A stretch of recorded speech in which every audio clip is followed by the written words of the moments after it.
তা দিছি সব লাড্ডুরে হারিয়ে দিব। এই লাড্ডুটা স্বাদও আলাদা। প্যানটা এখন গরম হয়ে গেছে গিয়া, এটার মধ্যে এক বাটি আমি যে চিনাবাদাম দিয়ে দিলাম। ওরকম লাড়াচাড়া করে এটা বাজি, ওরকম বাজার পরে ওই যে ফাটি গেছে গিয়া, এখন আমি গ্যাসটা অফ করে এটা লামাই দিলাম। ওরকম লাড়াচাড়া করি এটা এখন ঠান্ডা হোক। সেম বাটি দিয়ে একটু কম এক বাটি এখানে সাদা তিল দিয়ে দিচ্ছি, আরে 1 চামচের মতো এখানে কালা তিল দিচ্ছি। এখন ওরকম করে বাজি এটা, ওরকম বাজার করে এখন গ্যাসটা অফ করে দিলাম। ওরকম করে বাজিছি, এটা এখন ঠান্ডা হোক। ওরকম হাত দিয়ে খসলে খসলে এটা শিল্পাটা, তারপরে এটা জাড়িয়ে দিল। ওরকম একটা জুড়ির মধ্যে লইব, শিল্পাটা নিচে দিয়ে পড়ে দিত। ওরকম একটু দেখা দেখুন নিচে দিয়ে ওরকম করে পড়ে গেছে।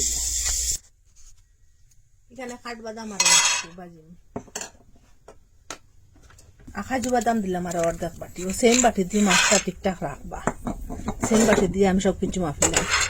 এখন এটা একটু বাজি, এটা ওরকম করে বাজি নিচ্ছি। এখন এটা গ্যাসটা অফ করে দিই। চিনা বাদাম, কাঠবাদাম, কাজু বাদাম মিক্সারের মধ্যে লইয়া পুরা মিহি করে কুটিতাম না, দরদরা করে কুটিম।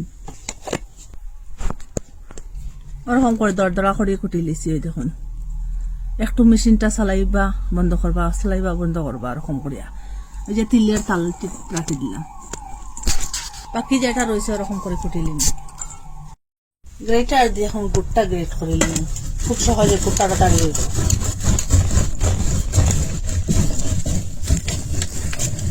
ওই বাটি দিয়ে কুটার পরে আমি এটা দিয়ে মাফিম কতটা হইল,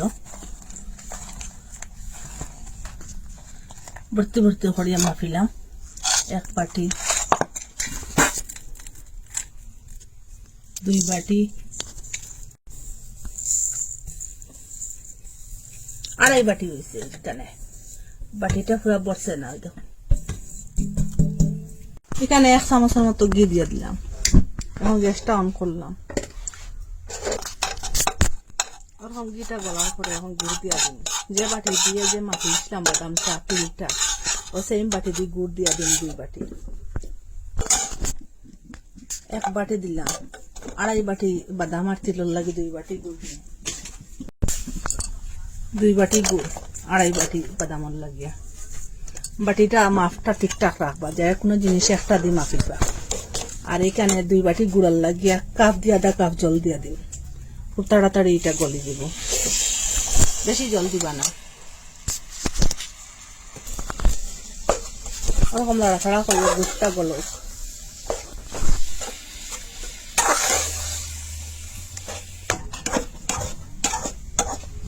গুড়টা গলি গেছে, এখন জাল দিন। এখানে আরে 1 চামচ ঘি দিয়া দিলাম, খাইতে স্বাদটা বাড়িব। আর সেই ওরকম জাল দেওয়ার পরে ওরকম ফুটিয়া উঠার পরে এখন গ্যাসটা অফ করে দিলাম আমি। আর ধীরে ধীরে তিল আর বাদামটা এখন ডালি দিন। একটু একটু করে ডালিম আর একটু একটু করে ওরকম মিলাইম।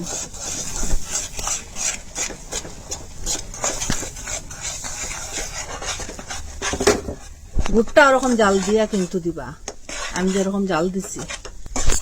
এখন ওরকম লাড়াচাড়া করি, এটা ঠান্ডা হবে। এখন গরম গরম এটার মধ্যে হাত দিতে পারতাম না, এটার মধ্যে হাত দেওয়া যেত না। এই যে গুড়ের তালটার মধ্যে এখন একটু ঘি লাগাইয়া দিলাম, নিচে লাগতো না ঘি লাগাইলে। সাইডের দিকে ওরকম ঘিটা লাগাই দিলাম খুব ভালোভাবে।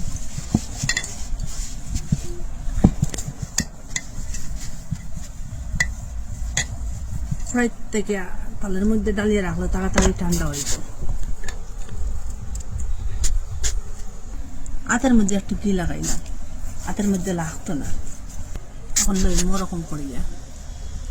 আপনারা যত বড় বানাইবা ও সাইজে লইবা, আমি একটা মিডিয়াম করে বানাই। দেখুন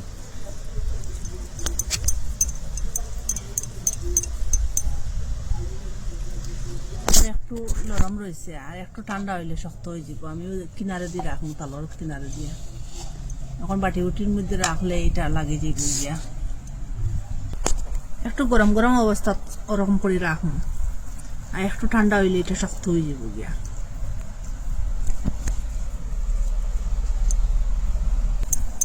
এখন আট দিয়ে ওরকম গুল গুল একটা শেপ করবো।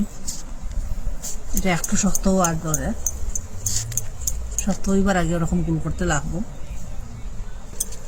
আপনারা তো কত লাড্ডু বানাইয়া খাই, ওরকম একদিন লাড্ডু বানাইয়া খাইবা, কথা দিছি সব লাড্ডুরে হারিয়ে দিব।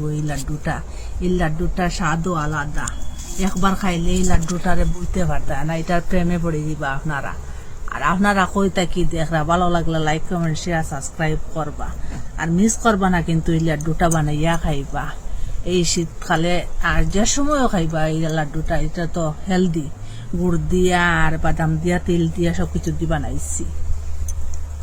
ভালো লাগলে লাইক কমেন্ট শেয়ার সাবস্ক্রাইব করবা। আর আজকের ভিডিও এখানে শেষ, নতুন একটা ভিডিও নিয়ে ফিরে আসবো বন্ধুরা।